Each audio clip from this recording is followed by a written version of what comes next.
Welcome to The Art of Likeability, ranked one of the top podcasts in the world. In this podcast, you'll discover how to leverage likability to build stronger relationships, lead more efficiently, close more sales, and keep customers happy while increasing success in your professional and personal life. Let's jump in with your host, Arel Moody. What's going on, Art of Likeability family? Arel Moody here, your host of the Art of Likeability podcast. This week, I'm going to switch it up on you. We're going to talk about something that's very important. However, it's something that we don't talk about too often. And I'm going to give you a little insight into a philosophy that's been working really well for me. And the practical benefits have been incredible. And I want it to be incredible for you. So I want to talk about fitness for a little bit and health. Now, this is an interesting subject for a lot of people. A lot of people have a love-hate relationship with their bodies. They love them because you get to eat, food and delicious stuff, and you hate them because sometimes you might look in the mirror and go, I don't like what I see, or I don't like the way I feel, right? I'm going to give you the strategy that I've been using for pretty much just about 2 years, year and a half now, and it kind of extends from a very, very popular Jerry Seinfeld story. So I'm going to tell you the Jerry Seinfeld story. I'm going to tell you how it applies to fitness and how it's absolutely changed my health, my body, my life, and how I promise you that if you use it, it's just no way it can't work for you too. So this is how the legend goes. I believe this is a true story. I don't know if I've not verified, since I don't know Seinfeld or whatever, that this is a true story, but here's how the folklore goes. Jerry Seinfeld was asked, how are you such a great comedian? What makes you such a great comedian? And his answer was basically, I have this system that I wake up every day and I have this huge calendar and I write comedy, right? So I write comedy, and I think he may have written comedy for an hour. I'm not sure, right? But let's say it was an hour, right? So he writes comedy for an hour, and every time that he does that, he puts a big X through the calendar, a big red X. And he's like, some days I write good comedy, and some days I write not so good comedy. But that's not the point. The point is to not break the chain. So you have this big calendar, big red X's through it, and his goal is to get that X out the way. So I'm sure he probably did it like first thing in the morning or whatever, gets the X out of the way, and then goes on about his day. But because of that, he built an incredible catalog. He built an incredible, he got so good at comedy that, he's one of the greatest comedians of, our generation, for sure, success-wise, right? So here's how I applied that chain philosophy to fitness. So before, I would do lots of different fitness techniques. I would, I was really into like hardcore weightlifting at one point, and I was doing all these different things, right? All those different modalities, right? Now, completely different philosophy. I don't care what you do. Right? Honestly, fitness, like to be successful, I always think it's funny whenever I watch these,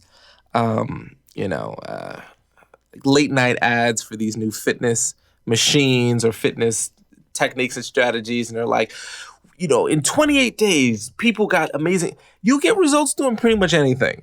Now, yeah. Look, I know some of y'all probably fitness professionals out there. You're going to be like, but Arel, you can get better results, or you can get, you don't want to hurt you. I get all those specificity details and all that jazz. I get that, right? What I'm saying is, if you just walked around your block for 28 days and you've never walked around your block, you're going to get results. If you do push-ups every day for 28, it doesn't matter what the program is. It really doesn't matter so much what you do. What matters is that you do something, okay? So what I do and what I've been doing, I have a partner, and I highly recommend getting a accountability partner. You don't need an accountability partner, but it just helps. Here's what it is. Every single day, you got to do something. You got to work out every single day. Now, a lot of you go, oh my God, Arel, I don't have time. Let me be clear. I am not saying that you got to do an hour workout. I'm not even saying you got to do a 20-minute workout. I'm not even saying you got to do a 10-minute workout. What I'm saying is you got to do something every single day. Don't break the chain. That might be 5 push-ups today. That's it. If all you do is 5 push-ups, you did 5 push-ups. You didn't break the chain. It might be 50 push-ups for you. Maybe you're a stronger person, right? You don't break the chain. You do something, because what you'll find is that fitness is a lot less of a physical game and way more of a mental game. It's significantly more. It's probably like the lion's share of it is a mental game. Eating right, working out, it's all psychological. Because if it was physical, everybody would have six-pack abs. Everybody would be Diesel, right? Because you stop eating greasy foods, you stop eating sugar, you eat vegetables and meats or whatever, right? You balance it out, you work out, and then boom, right? Like you get it, right? Like, notwithstanding like anyone who has like serious medical conditions. Like I'm not a doctor. I'm not even like certified in any fitness stuff, okay? So like just take this into consideration. If anyone who's gonna kind of come at me because I ain't got no certification. I don't have certification, but I'm just talking about the psychology of it, because what I do know is people. What I do know is minds. What I do know is social interactions and how we see ourselves and how we see others. That's what I spend so much of my time learning. So let me explain the mental side of this and how this works, okay? If you get in the habit of doing something every day, you change your philosophy about fitness, because here's what happens to almost everyone. And tell me if this has happened to you. You say things like, well, I just need to work out 2 times this week. So I'm going to get a really good hour, strong, fierce workout in the gym, and I'm going to feel really good about myself, right? You've done that. And then tomorrow shows up and it's like, oh, you got busy. You had 1,000 people pulling for your time and energy. So you don't work out, right? You ever had that happen? You say, oh, I'll make up for it the next day. I work really, really hard the next day. You ever do that? And then the next day comes and you didn't work out? And then you go, it's okay. Like as long as you get 2 times in a week, I'll be fine. And then the next day. Have you ever had an experience where if you actually took a look at it, it's been months, years, and you haven't actually worked out? And then it becomes, what's the point? Because you're just saying, what's like a rough 10 push-ups? It's not going to change my life. What's the point? The point is about the mental side of the game, because in actuality, 10 push-ups will change your life. I genuinely believe it does. I want you to imagine for a second, just for a second. Let's say you're 35 years old. Let's say since you were 20 years old, every day you did either 50 push-ups, 50 jumping jacks, 50 body weight squats, 50 crunches. Just imagine, just assume. If you did that every day, from age 20 to 35, how much different do you think your body might be as opposed to the person who didn't do anything? Do you think there would be a difference in the person? Absolutely. Absolutely. How big of a difference would it be versus someone who works out and hits the weights really hard? It's great. But none of us are really like trying to be bodybuilders. I mean, some of us are bodybuilders listening to this, right? Like shout out to my boys in the UK bodybuilding, right? Parkour fitness, shout out. But listen, guys and girls, like it's a mental game. So for me, as long as I don't let a day go by without doing something, I get to say I won, right? Now, I still have days where I go to the gym and I do like hardcore workouts, right? Those things still exist. I'll do some running, maybe I'll do some sprints, maybe I'll do some weight training, right? It's not like I'm saying don't do those. I want to be clear. I'm not saying don't do those. If you want to do those, great. What I'm saying is every day, you got to do something. Now, people may say, Aurel, but what about rest and recovery? That's very important. So on my rest and recovery days, I'll do yoga, right? Can't nobody tell you, look, if anyone's telling you you shouldn't be doing yoga every day, if anyone says, they don't know what they're talking about. Yoga is the truth, okay? So if I hit the weights really hard, maybe the next day I'll do yoga or I'll do a light yoga routine just to flex and keep the body movement. But I do something every day. Now, you may be saying, Aurel, you mean to tell me you've never missed a workout in like almost 2 years? No, I have. Okay, so let me explain how the accountability partner works. Okay, so I have a really close friend of mine. His name is Bert Gervais. He's a very successful entrepreneur, speaker, and he's been one of my best friends for a long time. So every day we text each other and we say round 1. So let's say you get started, you get your accountability partner. This is how it works. Okay, you go round 1, day 1, and you say what your workout is. Boom. Then you do round 1, day 2. You say what your workout is. If you or your partner misses a day, you now go to round 2. And then you start back at day 1. So if you were at round 1, day 58, and someone misses, you go back to round 2, day 1. Now, you choose what happens if someone misses a day. You know, me and my friend, we're a little competitive, so we make fun of each other. Not every time, but a lot of times we'll make fun of each other. We'll perform. We'll say, like, I won this round, you lost this round. And, like, I'm a competitive guy. So my friend's competitive, I'm competitive. I don't want to lose to him. He doesn't want to lose to me. So that losing and having to, like, you know, concede that he won is enough to drive me to not win. I'm like, if I'm going to lose, he's going to lose, right? Or, like, I'm not going to lose to him. You know, he's my best friend, so we can do that. But that's what we do. So every day we do something. Now, at this point, I'm up to round 25, right? So in about a 2-year span, there's been 25 days collectively that either myself or my accountability partner, Bert Gervais, has missed a workout. Now, I got to tell you something. Missing 25 days actually, it's probably not 2 years, probably closer to year and a half, actually, right now at this point. I've been doing this particular strategy. So in over 400 days, to miss 25 days of workout, that's pretty good consistency. Now, some of those days was just 50 push-ups. Some of those days were maybe a 10-minute yoga routine, right? Maybe even a 5-minute yoga routine. But I did something. And I can tell you, when I look at my body, when I look at my results, I'm happy with my results. I'm happy with it. I feel good. I've got energy. I'm physically fit. So the key is to not kill yourself. I see a lot of these programs that are they're like crazy. It's like you work out crazy intense for 21 days. Like, we got this 21-day thing. And no shade, like, this is your thing and you're one of the people promoting. I'm not throwing shade at you. What I'm saying is, like, what happens after the 21 days? That's always been my question for the 30-day program. Do I start the program all over again? Like, they say, after 90 days, you'll be in the best shape of your life. Great, but I've seen it over and over. I've seen it so many times that, like, it's too much, right? What I've seen is people will do a hardcore program for 90 days, right? They'll be, like, crazy intense with it. And then they hit the 90th day and it's like they celebrate. They're like, I did it. I accomplished my goal. So now they go back to eating crap to celebrate. They don't work as hard because they're like, well, I don't need to work out as much. And I've seen countless people do, like, weight loss challenges, fitness challenges, and eventually they just go back to whatever, because in their mind, it was like, this is a 90-day thing. That's all it is. I just got to make 90 days. And then there's all this stuff like, oh, but if I do 90 days, it becomes a habit. Not if your mindset is after 90 days, it's over, right? Something becomes a habit if you do it consistently with the mindset, I'm going to keep doing it. That's why I think this idea of the fitness chain is so important, because the mindset is you do something every day. If all you do, like, is 10 jumping jacks, you could put a red X through the day. Now, you should still make the goal of doing long workouts and more intense workouts, right? You should still make that a goal.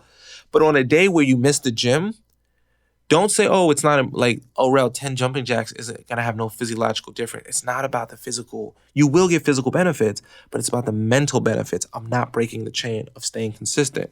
And what you actually notice is 10 push-ups one day, it's going to feel like cheating to you. Right? And this is what happened to me. Like, if I do 10 push-ups, it feels like cheating to me. Like, I have to do at least 50 push-ups, at least 50, because 10 is too easy for me, right? So for you, 10 might be, like, really difficult. Or for you, 10 might be super easy, right? It all depends on where we are. It doesn't matter, like, where we are on the journey. It just matters that we're doing something to move forward, okay? I would encourage you to adapt the fitness chain. I really would. I would love to hear your stories about how you are staying consistent, you're moving forward, you're not breaking the chain. Now, it would be great if you did with an accountability partner, because a lot of times you'll quit on yourself if there's no one holding you accountable. So it would be great if you find someone, friend, someone you're competitive with is going to be really good, like a friend that you like, but you're still competitive with, goes really far, because you don't want them to win. They don't want you to win. It keeps you motivated. Do something, 20 push-ups every day. Make it a goal. And we text each other. So, at the end of the night, I have, this responsibility. It doesn't take me a long time to text them, right? I just say, round 25, day 15, I did 50 push-ups, 50 sit-ups, 50 jumping jacks, 50 squats, and 50 calf raisers. Boom, send it, right? Now, that whole workout might have taken me in total 6 minutes to do, but I did something. And then I might do if it's a longer workout, like 90 minutes, I may not out outline every single workout I did because that would take me too long. And if it takes me too long to send a text, I don't want to send a text and I don't do it and then I lose, right? So instead, I'll just say 90-minute weightlifting upper body. Boom, send, right? And so my accountability is sent. And if I'm not getting the text messages from him, I reach out to him and go, why didn't I get my text message? Yo, where's your workout? Send them over. And then if he doesn't get them from me, he does the same. We hold each other accountable. So sometimes, 2 or 3 days go by and then we send 3 workouts in one text. Okay. So I like this strategy. It's been working very well for me. It's consistency. All right. Consistency wins. Consistency always wins. Whatever you're consistent at, you'll get, right? It's like a little kid going, mommy, can I have a lollipop? Mommy, can I have a lollipop? Mommy, can I have a lollipop? If that kid just keeps asking every day, all day, they eventually going to get a lollipop. If you're consistent with your health all day, every day, you're going to win. You're going to get the goal, whatever is this metaphorical lollipop, okay? So I encourage you to, wherever you are in your fitness journey, you could be super, fit, still implement this. You could be someone who feels like, Aurel, it would take me forever to get back in shape if I did it this way. So what? What if it took you 10 years? Are you not going to be 10 years older? 10 years from now? Do you get that? 10 years from now, you're still going to be 10 years older. But look at your past patterns. If you look at your past patterns and you're not happy with them, what makes you think you're all of a sudden going to become this green, vegan, hardcore power lifter, right? You're probably not. Health and fitness, ultimately, it's a long-term game, right? It really is. Now, if you're listening to this in your early 20s, you might have different goals, right? You'd be like, listen, you may be single, early 20s, you're trying to get sexy, you're trying to, get ripped. Fitness goals of someone in their 20s, 30s, 40s, 50s, 60s, they evolve. But ultimately, everybody can agree it's a long-term game. The reason why we want to have fitness is so we can have benefits now, but so we can extend our life, so we can be healthier, so we have less disease, less sickness, less tiredness. So if you want to start having a better relationship and liking your body more, and you want to like what you see in the mirror, I encourage you to use the fitness chain. It's going to help you in amazing ways. And it's a long-term strategy. This isn't a 90-day program. Literally, this is an everyday for the rest of your life. This isn't something that you do and then you end in 21 days. No, this is just what you do. So every day, you're about to go to sleep. You brush your teeth, you put your pajamas on, you go, oh, man, I didn't work out today. Give me 10 push-ups. And then you didn't break the chain. That's what matters. It's a mental game. So I want you to get consistent about this. I want you to think about it. Just think. What if for the next 5 years, let's say you're someone who's never worked out before. In the next 5 years, you do 5 push-ups every day. You don't think you're going to be significantly stronger?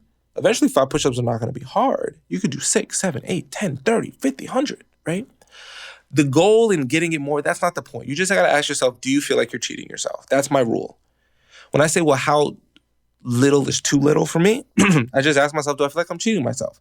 If I did 2 push-ups and I go, okay, I did something, I'm good. For me, where I am right now, that's cheating.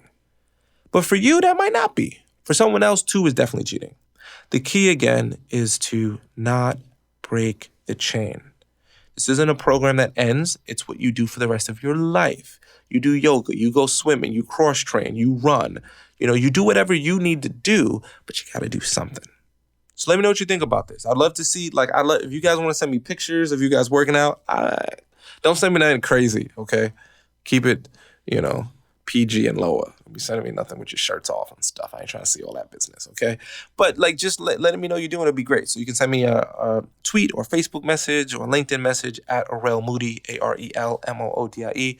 Shoot us an email over at info@artoflikeability. Let me know if this is going to help you kick your fitness game up. Remember, it's a mental game. Don't break the chain. Every day, you got to do something. Okay? Now, this information is not going to get you a six-pack. This information is not going to get you strong arms. But the implementation of this information just might get you that six-pack. Just might get you those strong arms. Just might put you into that position where you're healthier and more fit and feeling good and liking your body, liking your health in a way that you may never have before. And I want that for you. Okay? So if you like this information, please go ahead and hit the subscribe button if you haven't done so yet. Please leave a 5-star review on iTunes or Stitcher or iHeartRadio, wherever you listen to me. Make sure to leave a good review so other people notice it's quality content and not BS. And the subscribes and the comments, the reviews, they really help more than you could ever know. And it puts us ahead. And I want to get back to the tippity top of the list. We're always in the top of the career category here on iTunes specifically, but I want to get back to the tippity top. And I do that with your help. So if you can help, do so. You can help by simply leaving a review. So I hope that you get into the place that you may have never thought was possible. I believe in you. Sending you a big old high five, y'all. You are awesome. Thanks for listening. Make sure to subscribe to our podcast, The Art of Likeability, and reach out with any questions you have. Until next time, remember, my friend, you are awesome.